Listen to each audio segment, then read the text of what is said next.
రీసెంట్‌గా నాకు చారు, పప్పు రోజు తిని బోర్ కొట్టేసింది. అందుకే ఏమన్నా స్పెషల్‌గా చేయమంటే అమ్మ వడియాల పులుసు చేశారు.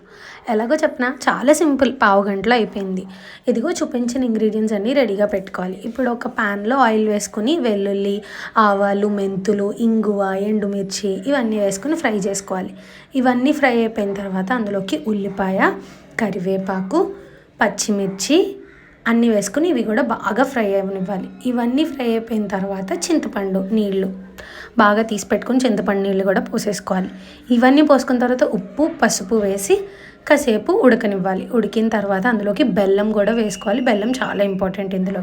బెల్లం కూడా వేసిన తర్వాత బాగా మరిగిన తర్వాత లాస్ట్లో వేయించుకున్న గుమ్మడి వడియాలు వేసుకుని అది బాగా అబ్జార్బ్ అయిన తర్వాత లాస్ట్లో కొత్తిమీర వేసుకొని దగ్గర పడడానికి వరిపిండిలో నీళ్ళు కలిపి వేశారు.